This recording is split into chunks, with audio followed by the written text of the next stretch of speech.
Hey guys. Hey Sarah. Welcome. Hey replay viewers. Thanks for watching. Welcome to day 3 of the Start Your Yoga Challenge. Hi guys, I'm Tega, and if you're just joining, we're doing a 21-day beginner yoga challenge, and this is day 3. I'm going to be talking about how to do Warrior 2 pose. And if you were here yesterday, I was talking about how both my nephews have a cold, and I finally got it. So I actually have a cold now, and I'm really hoarse, and my throat hurts. So I'm gonna go ahead and go around and switch the camera here.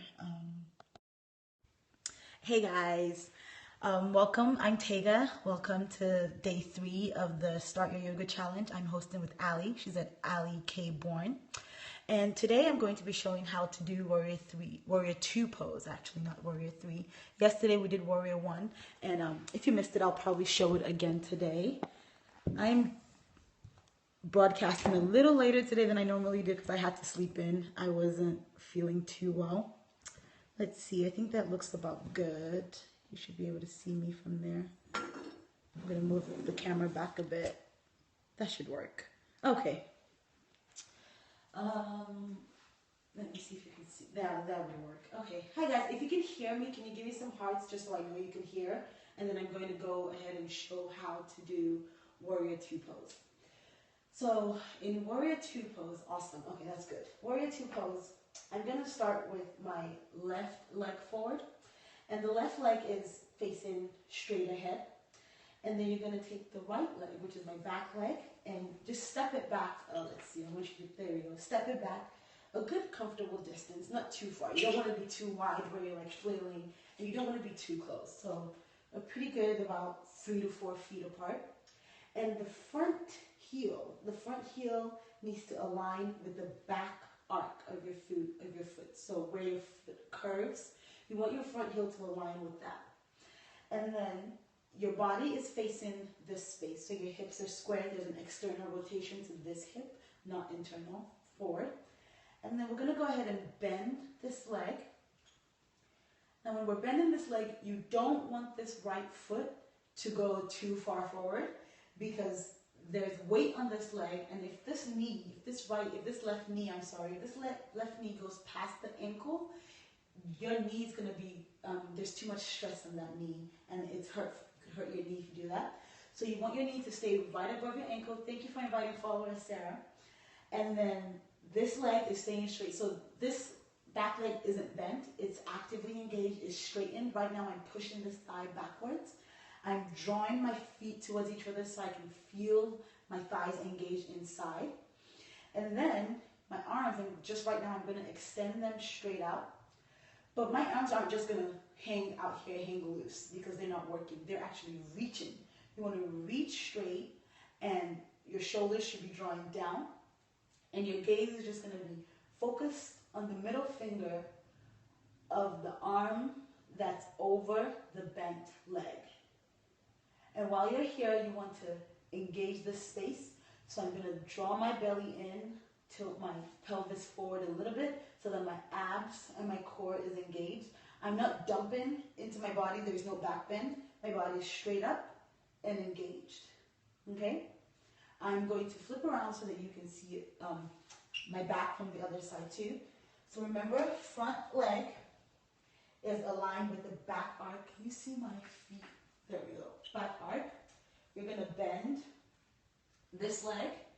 And remember, knee above ankle. There should be a straight line right here. Sarah, I can see that question. The parallel, so if you had enough space, so for example, right now, I'm going to show you, it could be parallel. If I move back a little bit, I can go in deeper. But some people, especially beginners, don't have the strength right now to go that low. Because when I do this, my hips are open even more, Sarah.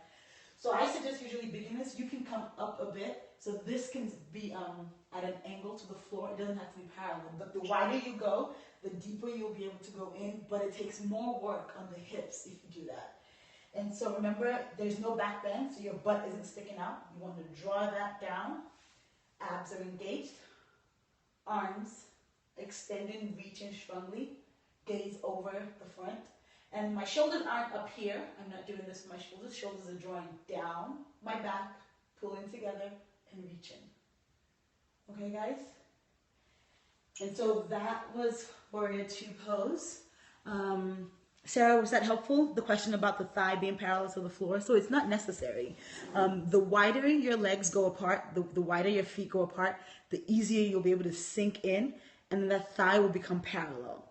But for beginners, because Warrior Two is a hip opening pose, so I'm close. Warrior Two is a hip opening pose. So when you're doing this, you're stretching your hips on both sides. So the wider you go, the more your hips are going to rotate.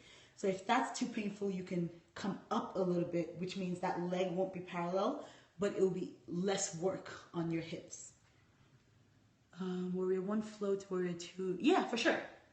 Okay, so if I was doing Warrior One, I'll do it, facing this way. My front heel is in line with my back heel. Now, Sarah, personally, when I've gone to classes or watched videos, and I see people or teachers telling you to transition from Warrior One to Warrior Two, I'm not a big fan of that transition, but just because your feet change and your hips change, but it is possible, and like you said, I'm going to show you now. So right now, heels, can you see my feet? Can you give me some hearts if you can see my feet? So heels are aligned. This foot, 45-degree angle. Okay, awesome, Sarah. My hips are this way. When I bend my leg, I'm going to have to move back. I need more space. There we go. So this is an internal rotation of my hips. So this hip right now, because that foot is flat, this hip is rotating internally. And so I'm here. Now, as you can see, this leg is not parallel. But if I go further out and I sink in deeper, it'll become lower. But the reason why I didn't want to go too far is because then you wouldn't be able to see my feet in the frame. But if I was here, this is what that would look like, okay? And then if I had to transition into Warrior Two from here, I would lift up, bring this foot forward because now I want that heel to align with this arc. So it's going to come forward, and then I'm going to turn my body, because I was here before, I'm going to turn my body this way, and then sink back down, and then turn my gaze. So I'm going to do that again without speaking and see if that would flow better. So if I was here, heels aligned, 45-degree angle, like this, the transition would go like that. Okay? So both feet, when you transition from Warrior One to Warrior Two, both feet are going to shift. The bent leg is going to move forward. The back leg is going to go from 45 to 90 degrees.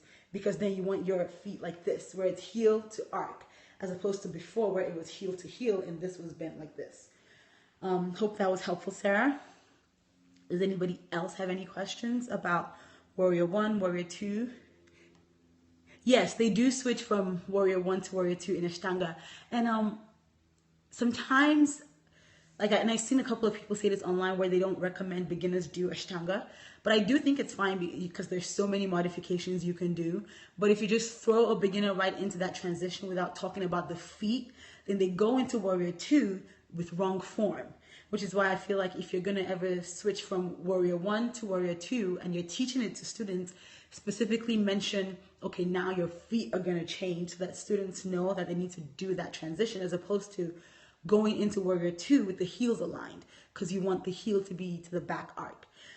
Which I think some teachers forget to mention that switch in the feet, and that's why I like to be careful about that when I teach it that way. Thank you so much for tuning in, Sarah, and all the questions. I'm glad I was able to help with that transition, and I'm excited for day 7 when we'll show you a video of how we link all these poses together. Jara, is that how I'm saying that right? No, it wouldn't cause hamstring injuries. I'm going to show you again, Jara, with the pose. So when I'm in Warrior Two and I'm like this, my back hamstrings are working a little bit, but once again, you want to be warm, and as long as you don't extend too much. So like right now, my hammies here aren't working just yet. I'm pushing this up, and most of the stretch I'm feeling in my front thigh. Now, if I was to go deeper, more of the work that's happening is that my hips are now opening more because now I'm pushing this leg back even more. I'm pushing this knee back. So both my hips are rotating externally. So the work, most of the work is happening right here. But like with any yoga pose that I teach, I always say don't go, if you start to feel pain, then something's about to go wrong. You want to ease back and come up, okay? So if you're in this and your hammies are starting to hurt, you want to bend that knee slightly and come up a little bit and release the tension. So you only go as deep as it feels like comfortable. So there's a little bit of strain, but it's comfortable where you know you're just working your body and not that you're in pain. So Jared, was that helpful about your question about the hamstrings? Did that help?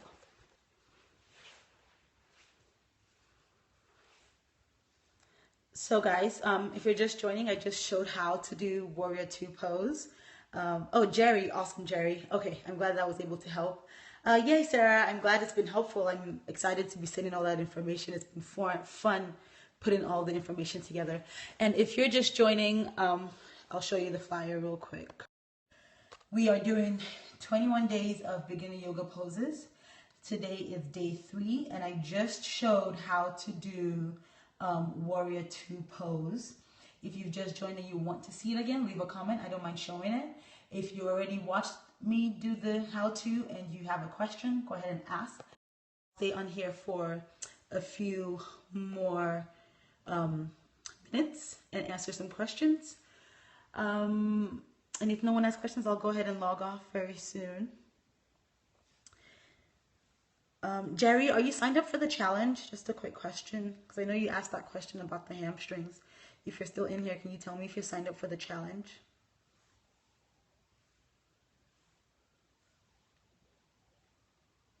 Oh, I think Jerry's gone. Okay, guys.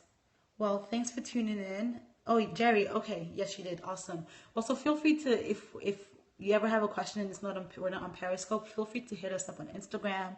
I'm SocialHermit on Instagram, on Twitter, or respond to the emails, and I'll answer any questions that you have. Thanks for tuning in, guys. I'm going to go ahead and log off now, and I'll see you tomorrow. But yeah, I'll see you tomorrow, probably earlier in the morning. Bye.